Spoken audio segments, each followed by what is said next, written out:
ओम शांति।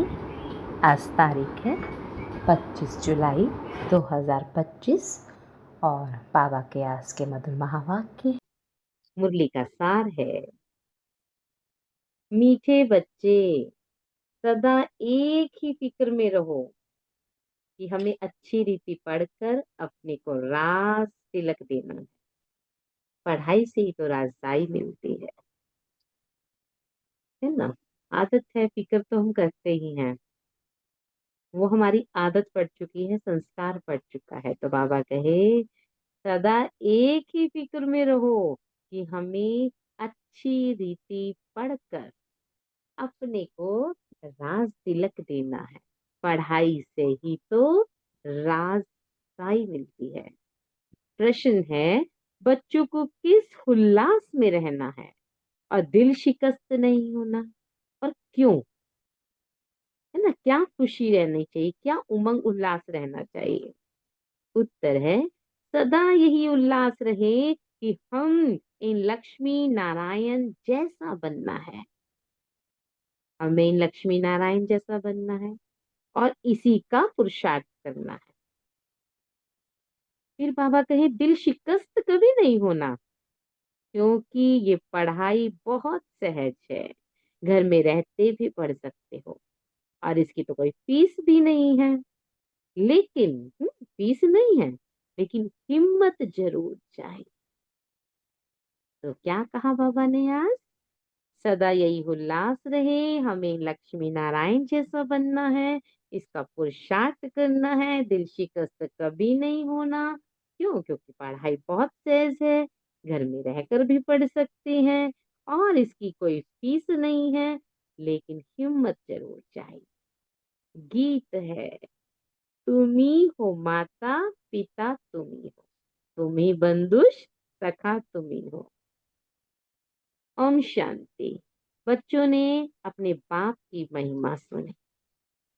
महिमा एक की है और कोई की तो महिमा गाई नहीं जा सकती, जबकि ब्रह्मा विष्णु शंकर की भी कोई महिमा नहीं है। ब्रह्मा द्वारा स्थापना कराते, शंकर द्वारा विनाश कराते और विष्णु द्वारा पालना कराते। अंडरलाइन कराते। करण करावन हर गुर चेता है। ब्रह्मा विष्णु शंकर से जो पाठ है वो भी कौन कराते? शिव बाबा। लक्ष्मी नारायण को ऐसा लायक भी कौन बनाते? शिव बाबा ही बनाते। उनकी ही महिमा है, उनके सिवाय फिर किसी की महिमा गाई जाए?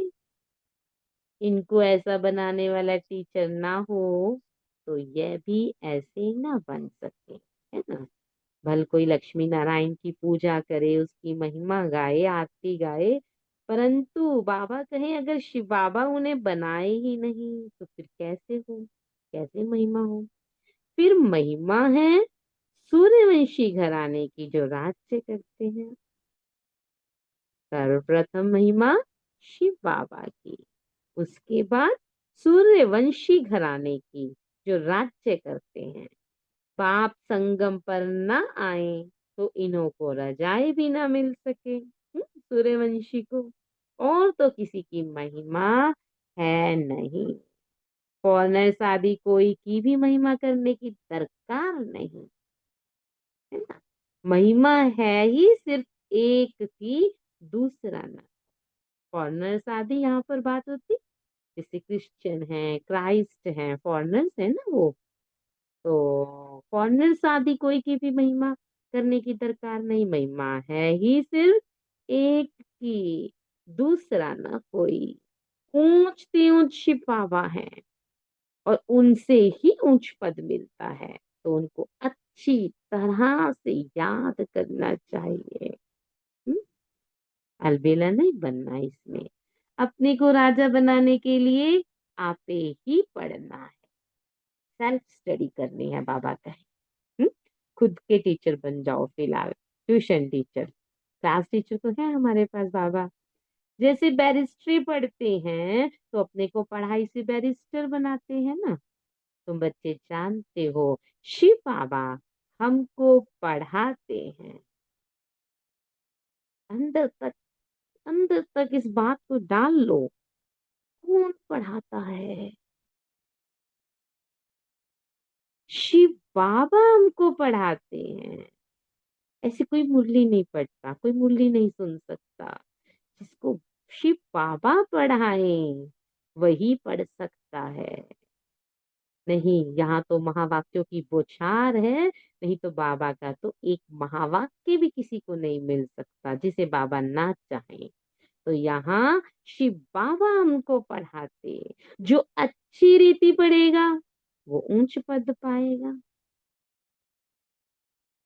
नहीं पढ़ने वाले पद ना पा सके।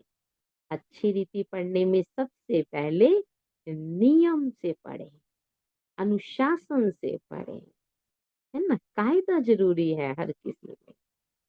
आज किया कल नहीं किया परसों किया नहीं, पूरा साल नियम से बच्चा पढ़ता है तो पेपर देता है। तो हमें यह पढ़ाई नियमित रूप से पढ़नी है। नहीं पढ़ने वाले पद पा ना सके। पढ़ने के लिए श्रीमत मिलती है, कैसे पढ़ना।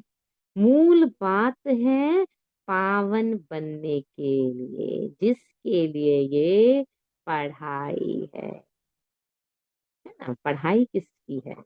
पावन बनना। तुम जानते हो इस समय सब तमो प्रधान पतित हैं। अच्छे व बुरे मनुष्य तो होते ही हैं। देवता अच्छे बुरे नहीं होता है, वो अच्छे ही होते हैं। मनुष्य ही तो अच्छे व बुरे होते हैं। पवित्र रहने वाले को अच्छा कहा जाता है। और अच्छा पढ़कर बड़ा आदमी बनता है तो फिर महिमा होती है। परंतु है तो सब पतित। कोई बड़ा आदमी बन भी जाए, प्राइम मिनिस्टर की पोस्ट पे भी पहुंच जाए तो भी बाबा कहे है तो पतित। पतित ही पतित की महिमा करते हैं ना चापलूसी। सतयुग में है पावन, वहां कोई किसी की महिमा नहीं करते। यहाँ पवित्र सन्यासी भी हैं और अपवित्र गृहस्थी भी हैं। तो पवित्र की महिमा गाई जाती है। पवित्र माना सन्यासियों की महिमा गाई जाती है, उनके पैरों में गिरा जाता, उनको फॉलो करते हैं लोग, है ना। आशीर्वाद लेने जाते हैं, कृपा करो। वहां तो यथा राजा रानी तथा प्रजा होते हैं। मतलब यहाँ सन्यासी की कैटेगरी है और मनुष्य आत्माओं की कैटेगरी है ना। सन्यासी एकदम पवित्र हैं, सन्यास ले लिया उन्होंने। और यहाँ और जो दूसरे हैं वो अभी गृहस्थी में है, पतित जीवन जी रहे हैं। परंतु वहां दो दो कैटेगरी नहीं है। वहां तो जैसे राजा पवित्र, ऐसी प्रजा भी पवित्र। वहां तो यथा राजा रानी तथा प्रजा होते हैं। और कोई धर्म नहीं जिसके लिए पवित्र कहें या पवित्र कहें, है ना। एक ही धर्म है, आदि सनातन देवी देवता धर्म, और वो तो है ही पवित्र। यहाँ तो कोई गृहस्थियों की भी महिमा गाते रहते हैं। उनके लिए जैसे वही खुदा अल्लाह है। परंतु अल्लाह को तो पतित पावन लिबरेटर गाइड कहा जाता है ना। गृहस्थियों की भी यहाँ महिमा होती है। बहुत सारे बाबे ऐसे हैं जिनकी युगल भी हैं। पर फिर सब कैसे हो सकता है? गृहस्थी पतित से खुद ही पतित है, माना गृहस्थी में है तो पतित है। फिर वो पतित पावन कैसे हो सकता? बाबा कहे वो खुद ही चक्कर में है तो वो लिबरेटर कैसे हो सकता? लिबरेटर तो चक्कर से छुड़ाने वाला है ना। खुद ही उसे रास्ता नहीं पता तो फिर वो गाइड कैसे हो सकता? रास्ता कैसे दिखा सकता? वह फिर सब कैसे हो सकता? दुनिया में कितना घोर अंधियारा है। अभी तुम बच्चे समझते हो बच्चों को ये होना रहना चाहिए। क्या? हमको पढ़कर अपने को राजा बना, संकल्प धारण करो। हम्म धारणा युक्त संकल्प है ये, है ना? सभी धारण करो।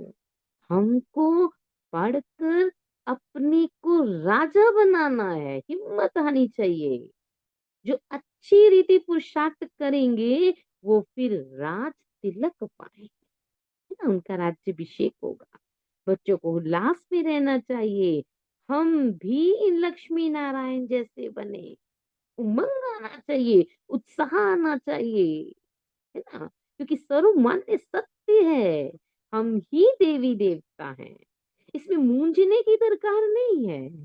पुरुषार्थ करो बस, पुरुषार्थ करना चाहिए बाबा कहे। दिल शिकस्त नहीं होना कि मैं नहीं बन सकती, नहीं, आप ऑलरेडी हो। आत्मा हमेशा से ही पावन है, बनना नहीं आत्मा को पवित्र। आत्मा पवित्र है। यह पढ़ाई ऐसी, खटिया पर सोए हुए भी पढ़ सकते हो। कोई कहे बीमार हूँ नहीं पढ़ सकता, तो बाबा कहे खटिया पर सोए हुए भी पढ़ सकते हो, विलायत में रहते भी पढ़ सकते हो, घर में रहते भी पढ़ सकते हो। बीमार हैं, आश्रम तक नहीं जा सकते, तो घर में रहते भी पढ़ सकते हो। इतनी सहज पढ़ाई है। होगी और कोई ऐसी सहज पढ़ाई? नाम ही कट जाएगा स्कूल से, 15 दिन नहीं जाओगे तो। मेहनत करके अपने पापों को काटना है और दूसरों को भी समझाना है कि हम काट रहे हैं, आप भी काटो। दूसरे धर्म वालों को भी तुम समझा सकते हो। कोई को भी ये बताना है, क्या बताना? कि तुम आत्मा हो। हुँ? मैं आत्मा हूँ, तो तुम भी आत्मा हो। और आत्मा का एक ही स्वधर्म होता है। इसमें कोई फर्क नहीं पड़ता, है ना? बाबा कई दूसरे धर्म को भी समझा सकते हो, कोई मुस्लिम है, कोई ईसाई है, उन्हें भी बताओ कि हमारे शरीर अलग हैं, पर आप में भी आत्मा है, मुझ में भी आत्मा है। और आत्मा को कोई रंग रूप अलग-अलग नहीं होता, एक जैसा होता है। उसका कोई अलग-अलग धर्म नहीं होता, हिंदू, मुस्लिम, ईसाई, उसका एक ही स्वधर्म है, शांत। शरीर से ही अनेक धर्म होते हैं, आत्मा तो एक है। सब एक बाप के बच्चे हैं। आत्माओं को बाप ने एडॉप्ट किया है, तब अनादि में, है ना? इसलिए ब्रह्मा मुख वंशावली गाए जाते हैं। कोई को भी समझा सकते हो आत्मा का बाप कौन है। फॉर्म जो तुम भराते हो उसमें बड़ा अर्थ है, बाप तो जरूर है ना, जिसको याद करते हो। आत्मा अपने बाप को याद करती है ना। थोड़ी सी भी अड़चन आती है, हलचल होती, तो कहते हे भगवान। आजकल तो भारत में कोई को भी फादर कह देते हैं, मेयर को भी फादर कहेंगे, परंतु आत्मा का बाप कौन? उसे जानते नहीं। गाते भी हैं तुम मात पिता, हम बंधु तेरे, है ना? परंतु वह कौन है, कैसे है, कुछ भी पता नहीं है। है ना? फलाना फादर ऑफ नेशन हो गया, फलाना फादर ऑफ लिटरेचर हो गया, फलाना फादर ऑफ, है ना? जो जो चीज निकलती जा रही है उसको उसी का ही फादर कह देते। परंतु बाबा का ही फादर तो सबका एक ही है। भारत में ही तुम माता पिता कह के बुलाते हो, किसको? भगवान को। बाप ही यहाँ आकर मुख वंशावली रचते हैं। भारत को ही मदर कंट्री कहा जाता है ना? भारत भूमि धरती माँ कहते हैं ना, क्योंकि यहाँ ही शिव बाबा माता पिता के रूप में पाठ बजाते हैं। यहाँ ही भगवान को माता पिता के रूप में याद करते हैं। विदेशों में सिर्फ क्या कहते? God father. और यहाँ क्या कहते? तुम माता पिता हमारे। परंतु माता भी तो चाहिए ना, जिससे बच्चों को अडॉप्ट करें। पुरुष भी स्त्री को अडॉप्ट करते हैं, फिर उनसे बच्चे पैदा करते हैं ना। पहले स्त्री को अडॉप्ट करेंगे, माना माँ तो चाहिए ना बच्चे पैदा करने के लिए। रचना रची जाती है, समझो। यहाँ भी से परमपिता परमात्मा बाप प्रवेश करके अडॉप्ट करते हैं। हम्म, पहले ब्रह्मा बाबा को अपनी स्त्री बनाते हैं, बननी बनाते हैं, फिर उनके द्वारा बच्चों को अडॉप्ट करते हैं। बच्चे पैदा होते हैं, इसलिए इनको फिर क्या कहा जाता है? माता पिता कहा जाता है। शिव बाबा को, ब्रह्मा बाबा को। वह है आत्माओं का बाप। फिर यहाँ आकर उत्पत्ति करते हैं। यहाँ तुम बच्चे बनते हो तो फादर और मदर कहा जाता है। वह तो स्वीट होम, जहाँ सब आत्माएं रहते हैं। वहां भी बाप के बगैर कोई ले जा ना सके। जा सकता है कोई, सभी मुक्ति मांगते हैं, मिल सकती है मुक्ति। कोई भी मिले तो बोलो, तुम स्वीट होम जाना चाहते हो? मुक्ति चाहिए आपको? निर्वाण चाहिए? पूछो, मोक्ष चाहिए? फिर पावन जरूर बनना पड़े अगर चाहिए। अभी तुम पतित हो। यह है ही आयरन एज तमो प्रधान दुनिया। कहकर तो देखो किसी को कि तुम पतित हो, कहेंगे गृहस्थी कैसे चलेगी। अभी तुमको जाना है वापस घर, पर बाबा कहे युक्ति से समझाना। आयरन इज आत्माएं तो वापस घर जा ना सके। आत्माएं स्वीट होम में ही पवित्र रहती हैं। तो अब बाप समझाते हैं, बाप की याद से विक्रम विनाश होंगे। कोई भी देहधारी को याद ना करो, बाप को जितना याद करेंगे उतना पावन बनेंगे। फिर ऊंच पद पाएंगे, नंबरवार याद से पावन बनेंगे। लक्ष्मी नारायण के चित्र पर कोई को भी समझाना, बाबा कहे बहुत सहज है।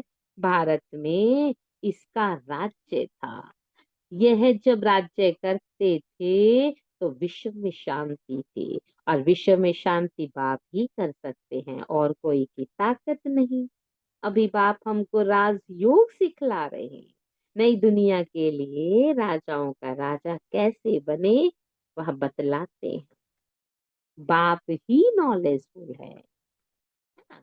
और किसी को नहीं पता कि श्री कृष्ण को कैसे बनाया, देवता कैसे बने, कौन बनाता है उन्हें देवता।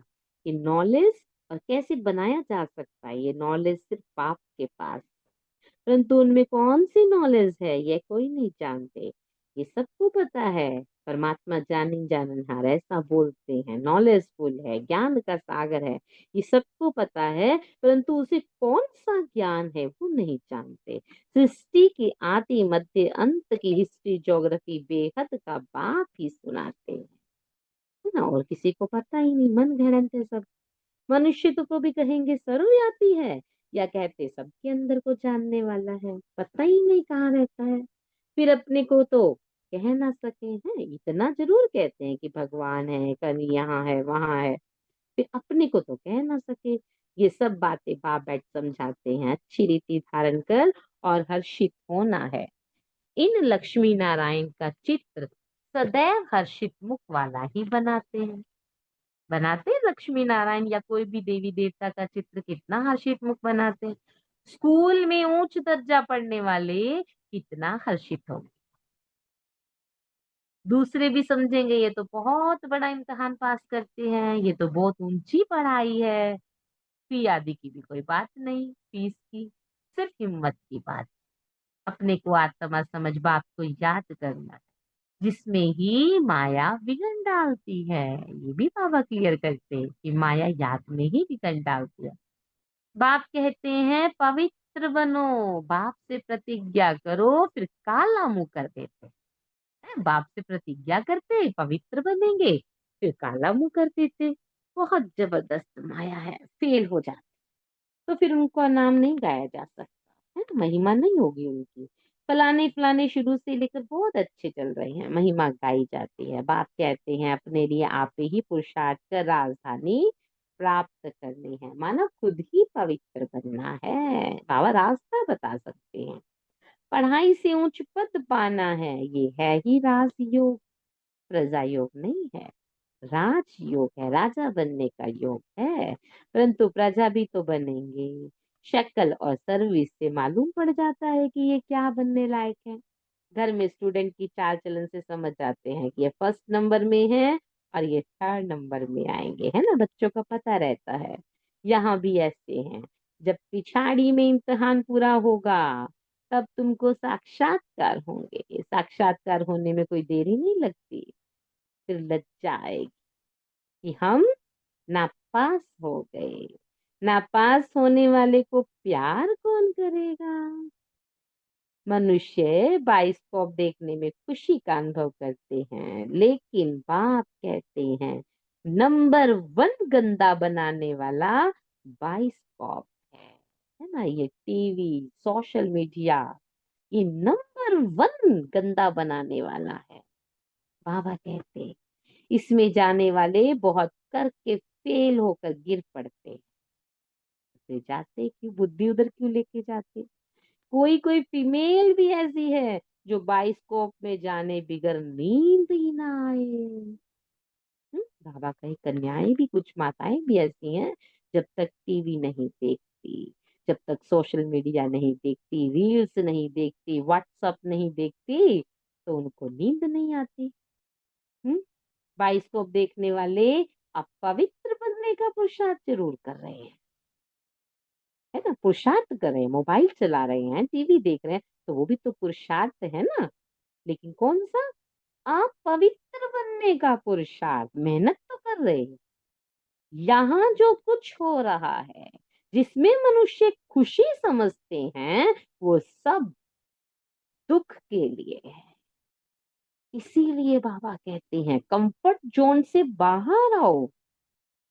ये जो दिख रहा है ना, ये सत्य नहीं है। बाबा कहे यहाँ जो कुछ हो रहा है, जिसमें मनुष्य खुशी समझ रहे हैं, हम्म, मेरा परिवार, मेरा इतना घर, मेरा जमीन, मेरी जायदाद, सब सब दुख के लिए है, क्योंकि ये है विनाशी खुशियां। कब तक? अल्पकाल। अविनाशी खुशी अविनाशी बाप से मिल सकती है, क्योंकि आत्मा अनंत है, और अनंत की प्यास अनंत ही बुझा सकता है।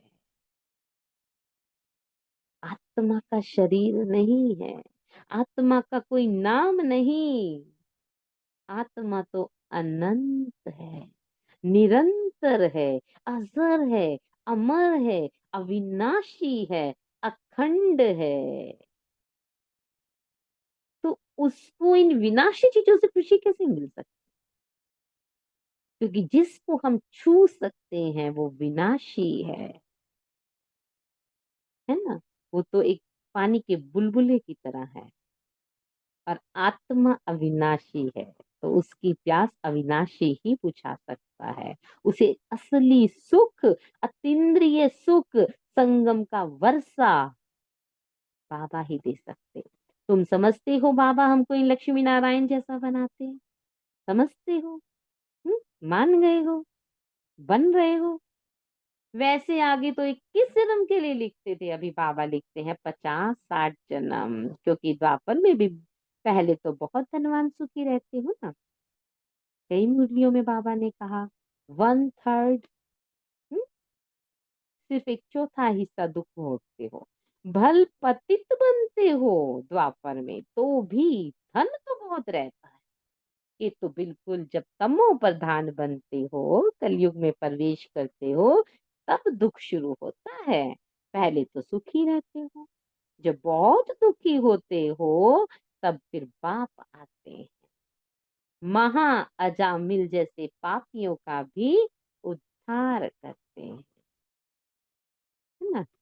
अब सोचो, अजामिल, है ना, जिसने अपनी पुत्री से विवाह किया था, ऐसा महापापी, उसका भी बाबा उद्धार करते हैं, तो हमारा नहीं करेंगे? फिर क्यों संशय लेके आते हो कि हम देवी देवता नहीं बन सकते? हम ऑलरेडी हैं। बाप कहते हैं मैं सबको लेकर जाऊंगा मुक्ति धाम, तो सब में मैं भी तो हूं ना। फिर सत्यों की रासाई भी तुमको देता हूँ, पहले मुक्ति धाम लेके जाता हूँ, फिर सत्यों की रासाई देता हूँ। सबका कल्याण तो होता है ना, सबको अपने ठिकाने पर पहुंचा देते हैं, शांति में व सुख में, है ना। कुछ आत्माएं मुक्ति धाम में रुकेंगी तो कुछ सुख में चली जाएंगी। सतयुग में सबको सुख रहता है, शांति धाम में भी सुखी रहते हैं। अंडरलाइन, शांति धाम में भी सुखी रहते हैं। कहते हैं विश्व में शांति हो।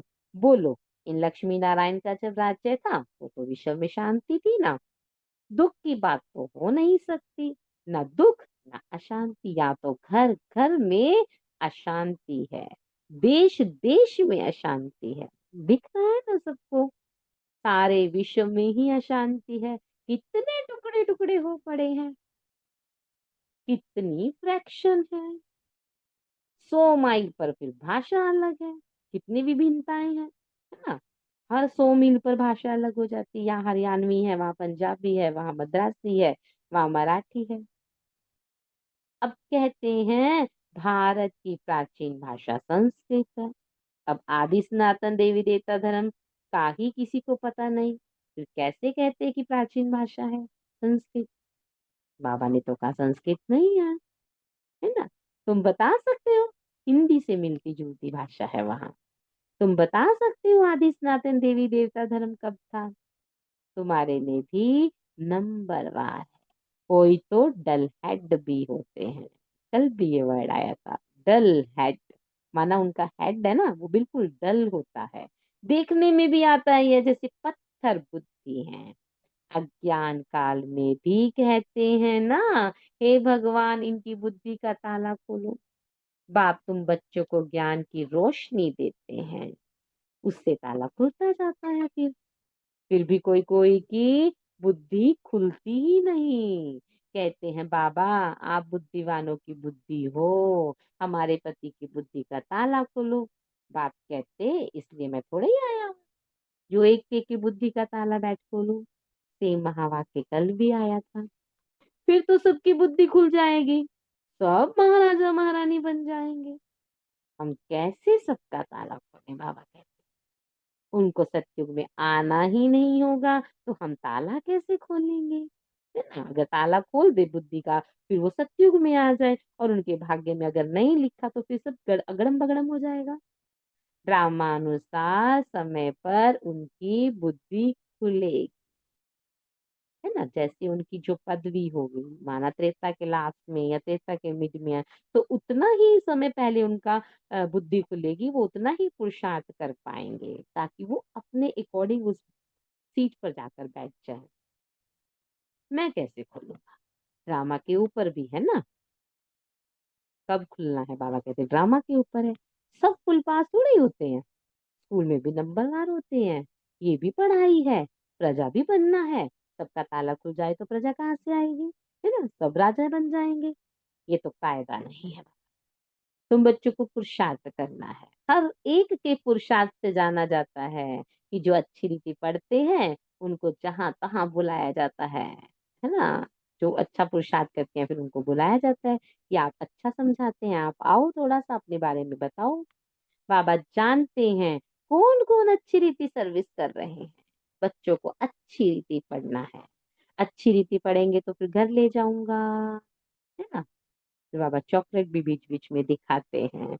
अच्छी रीति पढ़ेंगे तो घर ले जाऊंगा और फिर, है ना, फिर बड़ी वाली चॉकलेट मिलेगी, फिर स्वर्ग में भी भेज दूंगा।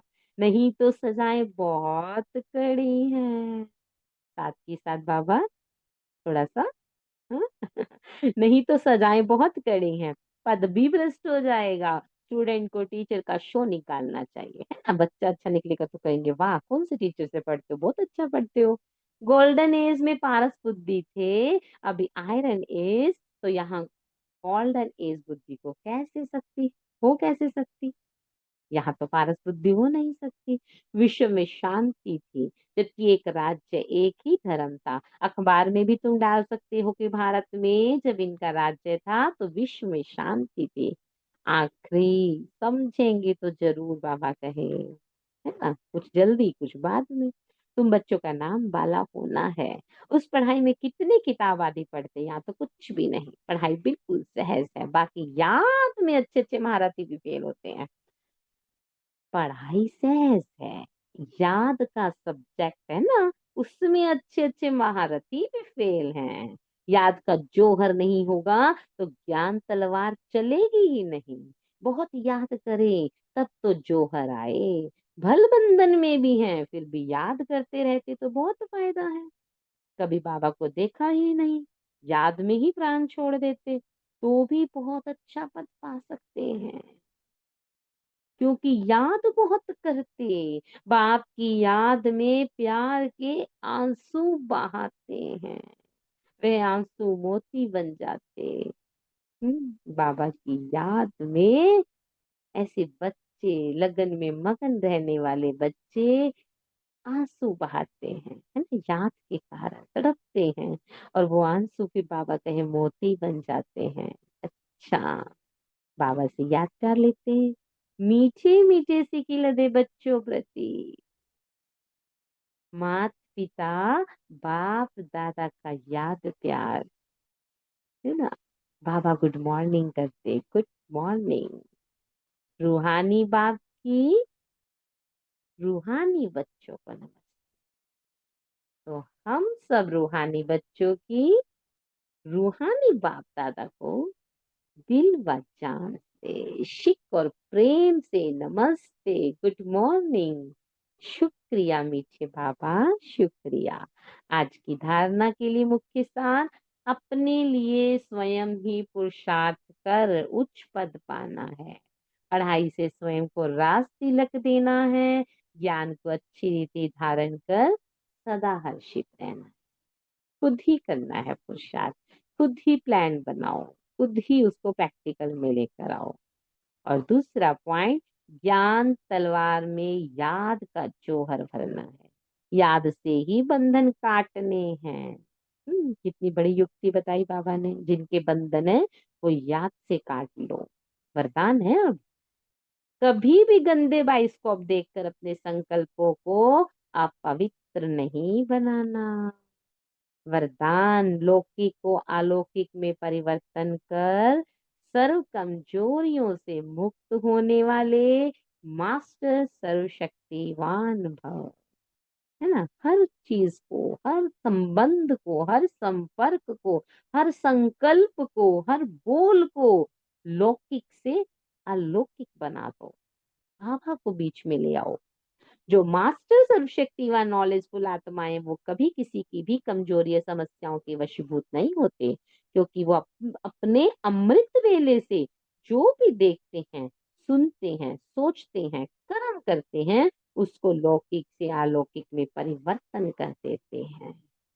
कोई भी लौकिक व्यवहार निमित्त मात्र करते हुए अलौकिक कार्य सदा समृद्धि में रहे, तो किसी भी प्रकार के मायावी विकारों के वशीभूत व्यक्ति के संपर्क से स्वयं वशीभूत नहीं होंगे, और तमोगुनी वाइब्रेशंस में भी सदा कमल के समान रहेंगे। लौकिक कीचड़ में रहते हुए भी उससे न्यारे रहेंगे, है ना। क्योंकि लौकिक को अलौकिक में बदल दिया। कोई भी आपका लौकिक रिश्ता है ना, तो आपने उसको पहले ही अलौकिक बना दिया, आत्मिक संबंध बना दिया। अब आप अगर अपने अंदर पावरफुल संकल्प रखोगे तो उसकी कुदृष्टि जा ही नहीं सकती। स्लोगन, सर्व को संतुष्ट करो, तो पुरुषार्थ में स्वतः ही हाई जंप लग जाएगी। संतुष्ट, हम्म? और संतुष्ट आत्मा कब बनती है? जब वो संपन्न होती है। तो संपन्नता को बढ़ाओ, है ना। सातों गुणों को धारण करो, 36 गुण, आठों शक्तियों को धारण करो, संपन्नता आती जाएगी। जैसे जैसे संपन्नता आती जाएगी, है ना, एक समय होता है ना, व्यक्ति कमाते कमाते जब बहुत कमा लेता है तो फिर संतुष्ट हो जाता है कि अब और नहीं कमाना, बस बहुत हो गया। ऐसे ही कमाते कमाते सारे गुण, सारी कमाई जमा करते रहो तो फिर संतुष्टता आती जाएगी। अव्यक्त इशारे हैं, संकल्पों की शक्ति जमा कर श्रेष्ठ सेवा के निमित्त बनो। संकल्प शक्ति जमा करनी है तो कोई भी बात देखते सुनते सेकंड में फुल स्टॉप लगाने का अभ्यास करो।